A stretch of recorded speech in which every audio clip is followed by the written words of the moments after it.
gusto a Rosario Robles. Rosario Robles, yo la conozco cuando fue del brazo de Cuauhtémoc Cárdenas hasta ganar el gobierno de la Ciudad de México.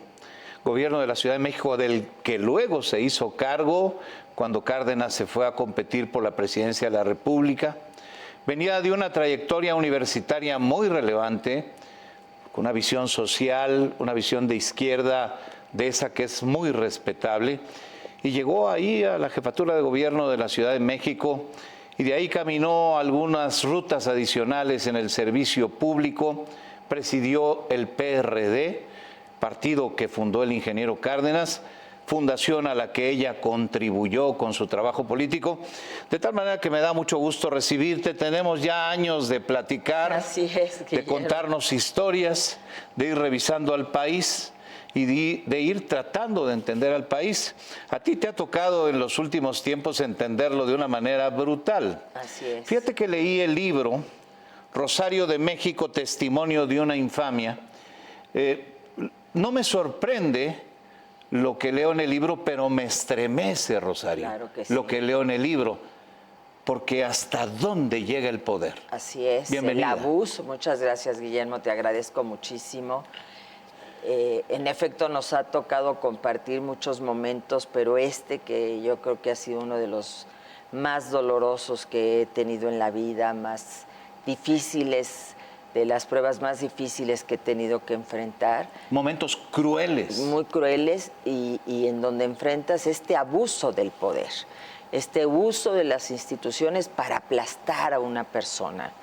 Y porque no solamente fue la cárcel, fue la inhabilitación, fue que me congelaran las cuentas, fue el juicio político, es decir, todo el Estado mexicano en contra de una persona. Y tuve que sortear toda esa situación. Afortunadamente, ganando amparos, todavía la semana pasada gané 2 amparos donde me dieron definitivamente la razón porque se atrevieron incluso a acusarme de delincuencia organizada y pues evidentemente que la justicia federal me amparó. Se acaba de demostrar no solo por el Ministerio Público sino por una juez que la licencia que utilizaron como argumento para meterme a la cárcel diciendo que me podía fugar era falsa, una prueba fabricada.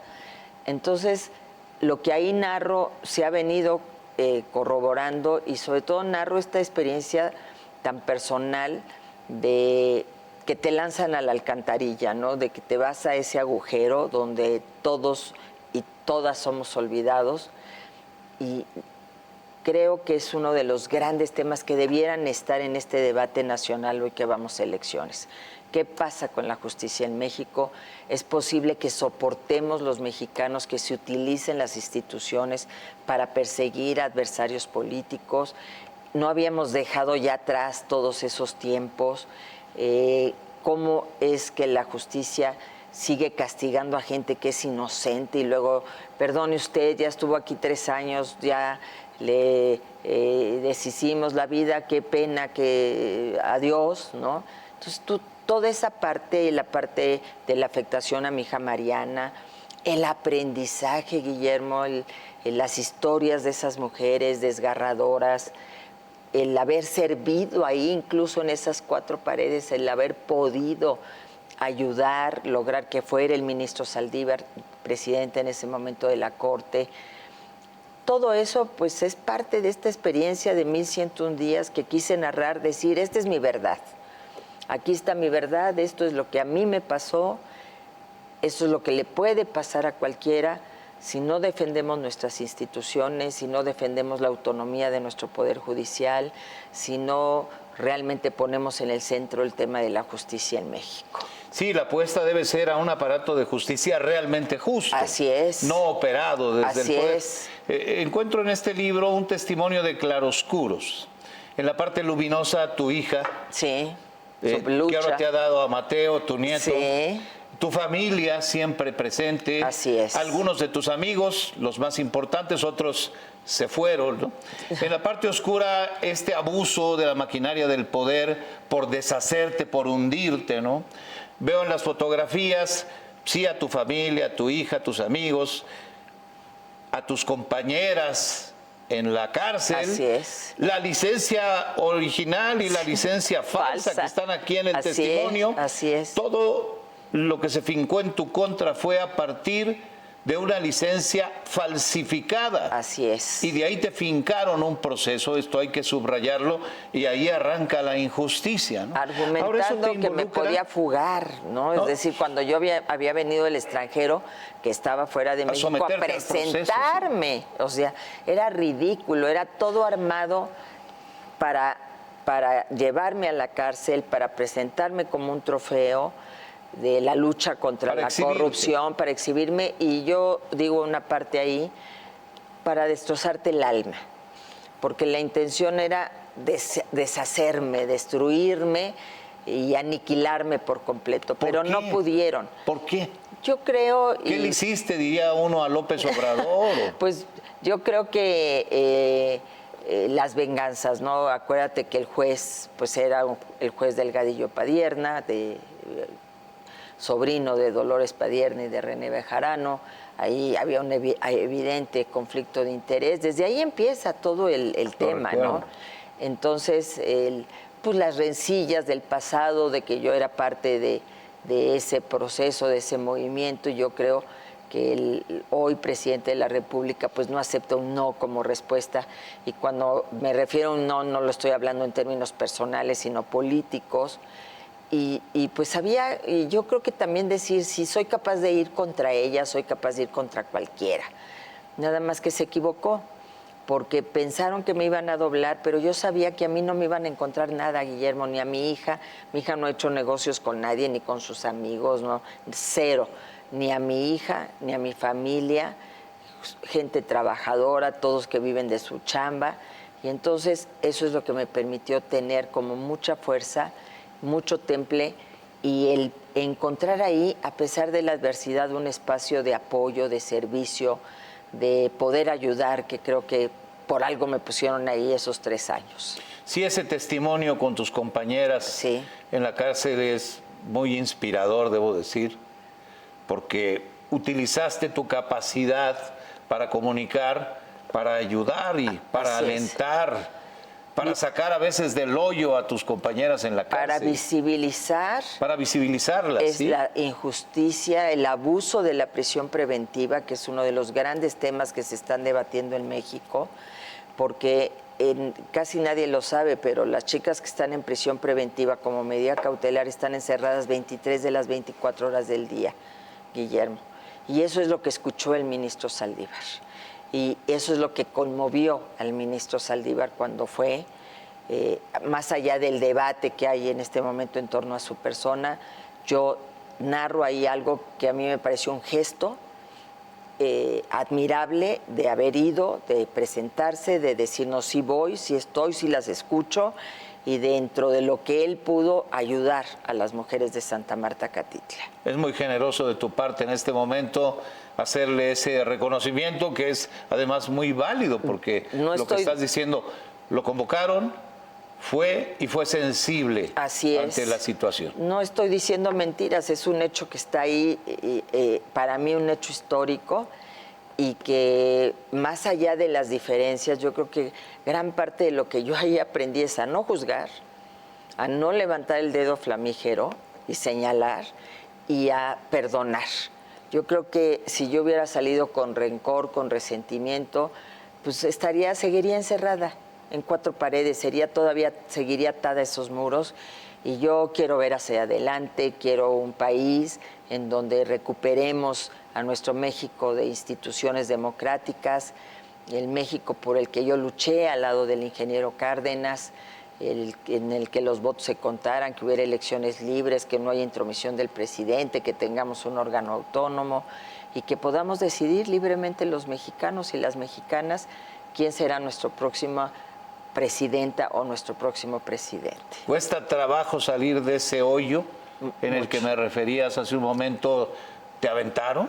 Sí, me aventaron, y llegó a momentos, Guillermo, en que yo digo, no haya nadie que esté en la cárcel que no le cruce la idea del suicidio. Aun cuando seas muy fuerte y tengas una estructura como la que yo tengo, llegó un momento en que yo pensé, hasta aquí llegué. ¿Qué me ¿Qué me hizo salir de sacar la cabeza de eso que me estaba ahogando? Mariana. Yo no le podía hacer eso a mi hija, que además estaba dando una lucha frontal allá afuera. Y me cayó el libro del hombre en busca del sentido de Víctor Frank, que me ayudó muchísimo. De esos, yo digo, me cayó providencialmente porque me llegó justamente en el momento en que yo más agobiada me sentía, ¿no? Donde yo decía, ¿por qué estoy aquí? Y empecé a buscar un para qué, una razón, una búsqueda del sentido de estar en esas cuatro paredes, y creo que eso es lo que me permitió sobrevivir 1101 días sin libertad en una situación en donde nunca debí de haber pisado la cárcel, Guillermo, y así lo han dicho, no yo, sino todas las instancias del Poder Judicial. Todas las instancias te han dado la razón. Todavía esta semana, así es, antier, publicamos una nota en donde nuevamente la justicia te daba la razón. Algo así como lo que tú leíste, ¿nos quieres dejar con este libro? ¿Por qué decidiste escribir este testimonio? Para mí era muy importante escribir mi verdad, recuperar. Fue tanto el lodo que me echaron que yo necesitaba recuperar una trayectoria de muchos años de aportación a mi país, de lucha por México, de lucha por la democracia, de lucha por los derechos de las mujeres, porque soy pionera, y no me parecía justo terminar en el ostracismo y terminar pues simplemente como la mujer que fue a la cárcel y salió y punto, ¿no? Yo tenía que recuperar, si tú quieres, de una manera catártica, esa parte de mí, de la Rosario Robles, que ha sido una figura en México y que tenía que contar la verdad, mi verdad. Podrán haber otras, ¿no? La del fiscal general de la República, la de quienes me acusaron, pero yo tenía que decir la mía que se ha venido constatando con los hechos, y que al final de cuentas pues la gente se ha dado cuenta, porque no me encontraron ni propiedades, ni recursos, ni a mi hija, ni a mi familia. No tengo Panama Papers, Pandora Papers, no tengo nada absolutamente que no sea producto de mi trabajo, y eso es lo que también me dio mucha fortaleza. ¿Qué nos quieres dejar a través de este testimonio? ¿De qué nos previenes a través de este testimonio? De que tenemos que ponerle un alto a este uso político de las instituciones de procuración de la justicia. Creíamos que con una fiscalía autónoma estábamos resolviendo el problema, y no, porque tenemos un grave problema con ministerios públicos, con jueces de control. Decir, por favor, candidatas y candidato, la justicia debe estar como punto número 1 en la agenda del debate hoy hacia las elecciones, y decir, no permitamos que este valladar que tenemos, que para mí ha sido importantísimo, esta figura del amparo y el Poder Judicial, sea destruido, porque es la única defensa que tenemos frente a una visión autoritaria y que utiliza el poder para atacar al adversario. Tenemos que defender a nuestro Poder Judicial, hay muchas reformas que hay que hacer, pero eso es lo que nos defiende, la ley, la Constitución, el amparo como un gran instrumento. La ley es la ley. La ley es la ley, y eso lo tenemos que proteger porque es por el bien de todos. Hoy es Rosario, mañana es fulano, pasado mañana es sutano, y nos vamos a arrepentir si no ponemos un alto a todo esto. No quiero despedirme sin preguntarte cómo ves a México en la antesala de la elección. Complicado, en un ambiente de mucha violencia, de pues esta penetración del crimen organizado, donde no se está respetando lo que siempre exigimos, y exigió López Obrador, que fueran las manos del gobierno de los procesos electorales. Hoy no se es congruente con esta postura, y lamentablemente vamos a una competencia desigual, pero yo creo que también los mexicanos estamos despertando y estamos entendiendo lo que se está jugando en esta próxima elección.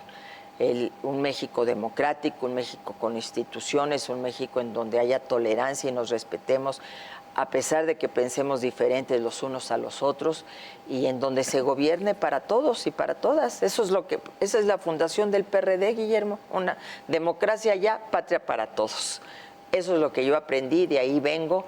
El domingo que estaba yo en el Zócalo, en el día que fue la Marea Rosa, el 18 de febrero. El 18 de febrero, pensé, Cárdenas regresó al Zócalo. Esa fue mi imagen, porque yo me vi ahí y me pensé tantas veces acompañando al ingeniero Cárdenas para exigir lo que estábamos exigiendo ese 18 de febrero, ¿no? Por lo que vale la pena defender. Así es el legado, es decir, que los votos se cuenten y se cuenten bien, que el gobierno no intervenga y que tengamos un organismo autónomo que organice las elecciones. Voto libre, defensa de la democracia. Así es, así es.